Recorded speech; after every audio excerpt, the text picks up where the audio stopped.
Cimoooooooo! What's going on, guys? It's Cimo. Today I wanted to bring to you a rather interesting discussion on the Brilliant Fusion engine and a kind of new take on it, as kind of looking mathematically at if you were to run one Gem Knight compared to two. Now, a lot of people in the standard Brilliant Fusion engine run 3 copies of Brilliant Fusion and 1 Gem Knight, appropriate to whatever kind of deck they're playing. The most popular being Gem Knight Garnet and Gem Knight Lazuli. But what I was kind of interested in is seeing the biggest thing with the Brilliant Fusion engine is that if you open Brilliant Fusion and the Gem Knight, the lone Gem Knight that people run, or if you run both, if you open both in the same hand, then you're going to be in trouble because that essentially is a brick and you're not going to be able to play that game. It's kind of guaranteed an auto loss. So I was kind of interested to see the pros and the cons between if you were to run 1 Gem Knight compared to 2, and if it's worth it to run 2 by comparison to 1. So I've got some math here. It's going to be a little bit interesting, so I thought I'd go ahead and just get right into it. So in a standard 40-card deck and opening a 5-card hand, that's how all these numbers are based on, you have a 30.1% chance to open Brilliant Fusion. Now that's a really good number, and that's what you want to see, because a lot of decks that run Brilliant Fusion, if they open and resolve Brilliant Fusion, they pretty much win the game, so that's really, really good to see.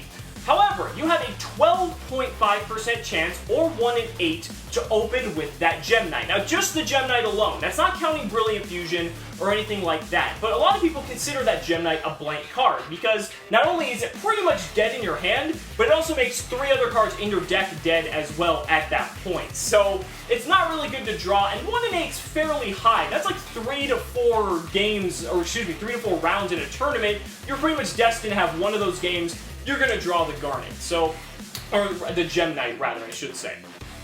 Now, what's interesting is, if you were to run 2 copies of the Gem Knight instead of 1, that number jumps from 12.5% to 22.4%, so roughly between 1 in 5 and 1 in 4. And that's significantly higher than 12.5%. And that goes, that's really can affect things. That could be anywhere from 1 to 3 matches in a tournament that you're going to be seeing one of those Gem Knights. But the flip side of that is that even if you draw one of those Gem Knights, your Brilliant Fusions are still going to be live because you have another one in the deck. So is it worth it to play that second Gem Knight? Well, the cool thing is, the odds of you drawing both Gem Knights in a single 5-card opening hand are 1.3%. So almost 1 in 100 chance that you're actually going to open both Gem Knights. So that's great. So statistically speaking, the odds of you being able to do that, or I guess rather if you want to look at it on the contrary, the odds of you being able to successfully resolve a Brilliant Fusion, assuming you open it, are going to be incredibly, incredibly high, because the chances of you opening both Gem Knights is almost slim to none, according to probability. Now, there are some other interesting factors here as well, because we've looked at both of them individually, but we haven't overlapped them much. Now, what's interesting is, the probability of you opening both 1 copy of Brilliant Fusion out of 3 in a 40-card deck in a 5-card opening hand, and your 1 lone Gem Knight, say you're playing 1, is 3.7%. Doesn't seem really high, but essentially, if you open that, you're just gonna fucking lose, because that's 2 out of your 5 opening cards. And then on top of that, you basically use the best engine in your deck and successfully resolve it. So you have to play an opening hand with 3 cards in a format where going first is so important, it's not going to look too good for you. The interesting thing is, when you play 2 Gem Knights, the odds of you opening a Brilliant Fusion and a Gem Knight becomes 6.7%. Now that's a pretty significant jump, don't get me wrong, but you can still successfully resolve the Brilliant Fusion because you still have a Gem Knight in the deck. And that's ultimately the goal we're shooting for. And the probability of you opening 1 Brilliant Fusion and both Gem Knights, if you're playing 2, is 0.4%. That is incredibly, incredibly low. So that's something really, really appealing. Now, the interesting thing is, going back to that 6.7%, remember, that is the odds of you opening 1 Brilliant Fusion out of 3 in a 40-card deck, 5-card opening hand, and 1 Gem Knight of 2. Now, the cool thing about that is, 6.7% seemed kind of high, but what I wanted to look at was, what are the chances that even if I draw a Brilliant Fusion and a Gem Knight, I can still make an opening play? I don't brick, essentially. So what I did was, I actually made up a data set I did just 100 opening hands where I opened Brilliant Fusion and Gem Knight Garnet in this instance, and then I opened 3 other cards in my deck. And I was curious to see if the hands were still playable or not.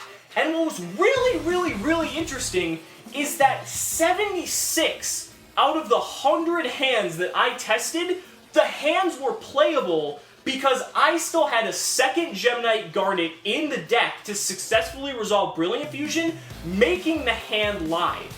And out of that, breaking it down percentage-wise, the percentage of unplayable hands that I actually had was 1.6%. That was unplayable entirely because I opened Brilliant Fusion, Garnet, and 3 unplayable cards. Sometimes multiple Brilliant Fusions, sometimes I open both Garnets because that is possible, you can open both, but only 1.6% of the time those hands were not playable. Compared to the other 5.1% chance that there was to be able to go ahead and actually successfully resolve Brilliant Fusion, that is enormous. So that basically means that if you run 2 Gem Knights, the odds of you successfully being able to resolve Brilliant Fusion are higher than if you're only to run 1.